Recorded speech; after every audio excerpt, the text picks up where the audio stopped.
సరిగ్గా ఎగరడం లేదు.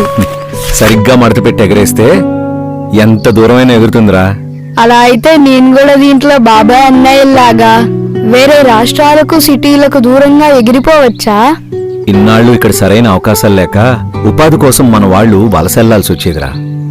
కాని ఇప్పుడు కాలం మారింది. దశాబ్దాల కళ, కోట్లాది ఆశలు నేడు ఆకాశాన్ని తాకడానికి సిద్ధమయ్యాయి.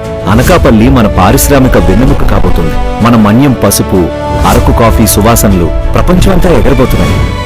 అరకు, అరసవల్లి పర్యాటకంతో గ్లోబల్ మ్యాప్ పై సగర్వంగా నిలవబోతుంది. కొన్ని వేల ఉద్యోగాలతో శ్రీకాకుళం ప్రపంచ పటంలో నిలవబోతుంది. ఉత్తరాంధ్ర సుజల స్రవంతితో 63 టీఎంసీల నీళ్లు, 8 లక్షల ఎకరాల పొలాలు పచ్చగా కళకళ్లాడబోతున్నాయి. ఏవియేషన్ హబ్, డేటా సెంటర్లతో విజయనగరంలోనే మన భవిష్యత్తు రూపుదిద్దుకుంటుంది. మన విశాఖలోనే పెద్ద పెద్ద ఐటీ గ్లోబల్ కంపెనీలు వస్తున్నాయి. మన వాళ్లకు మన సొంత ఊర్లోనే ఉద్యోగం రాబోతుంది. అల్లూరి సీతారామరాజు ఎయిర్పోర్ట్ ను ఈ ఆగస్టు 1న మన ప్రధానమంత్రి నరేంద్ర మోదీ గారు ప్రారంభిస్తున్నారు.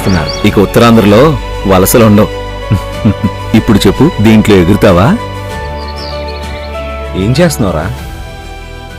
దూరంగా ఉన్న మన వాళ్ళందరినీ వెనక్కి తీసుకురావడానికి పంపిస్తున్నాను నాన్న.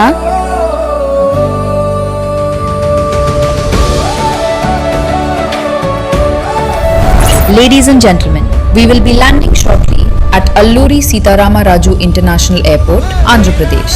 కూటమి ప్రభుత్వం అత్యంత ప్రతిష్టాత్మకంగా నిర్మించిన అల్లూరి సీతారామరాజు ఇంటర్నేషనల్ ఎయిర్పోర్ట్ 6.13 లక్షల కోట్ల పెట్టుబడులకు 5.57 లక్షల ఉద్యోగాలకు ఊపిరినిస్తుంది. ఉత్తరాంధ్ర కలలకు రెక్కలనిస్తుంది.